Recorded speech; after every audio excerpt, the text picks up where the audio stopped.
All right, y'all. So I'm gonna try to make this really fast about this whole FERPA violation because I've had people call me, I have people message me, and I've had people text me about this. And the reason they did so is because, hi, I used to be a financial aid officer. I also, climbed my way through the ranks and was the manager of a financial aid office. So I used to manage the people who would package the financial aid. I also used to work on the VA side, which means I used to help students with their GI Bill. I used to help dependent students of deceased military people and those who were active and those who were not. I also assisted, students who were married to service members. So I delve in education benefits quite a bit. And, I absolutely had to deal with the Department of Education. Here's the thing. Will this work? I do not know. It is absolutely possible that it could work because that man had no prior authorization to access any of you all's information. Myself included. So here's the thing. I see a lot of people talking, they're going to do, they're going to make their complaint. You have to make your complaint in writing. I'm going to put all the information in this video. I'm going to try to make it as short as I can.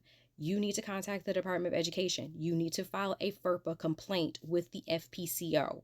You need to report that a data breach to the FTC because nobody gave that man authorization to go plug and play like Sega into the Department of Education's information, as well as barring access to the people who absolutely would service your loans in from that day, as well as you trying to call up there to get any information after we're all seeing it.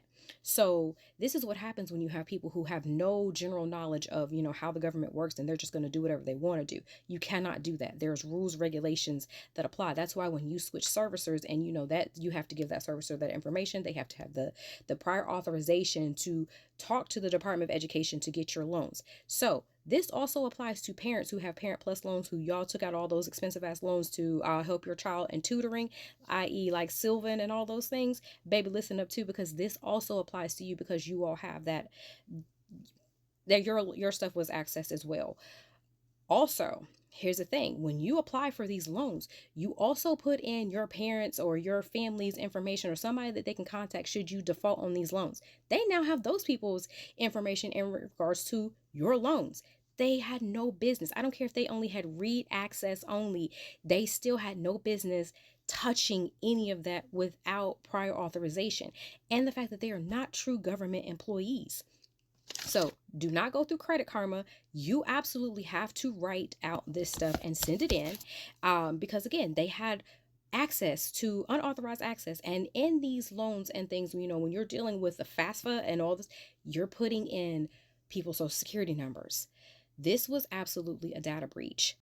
You can also look at it at a student privacy policy office as well, because they absolutely need to all be on top of this, because folks could not get into their accounts and things. Folks could not, the people who work there couldn't even get into their offices. And then they're not even going to be, guaranteed a job next week. So here's that.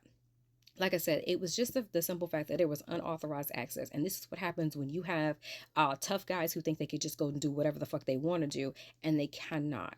So you're going to, all this information that I put in there, you're going to write out, or you're going to type out the letter. They do have an email address as well if you want to send it there. But I honestly would do double duty. I would send one to this email, and I would send one to in letter format.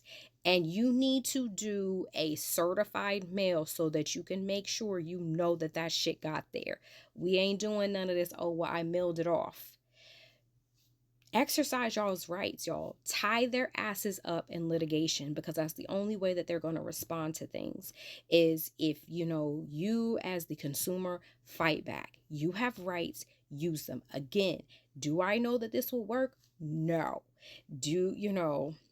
It may not, because like I said, this is absolutely exercising your right, and those government agencies that are supposed to protect the consumer and the consumer's information and our buying power are absolutely there for a reason. So either we can all do this, or we can all band together and do a class action lawsuit.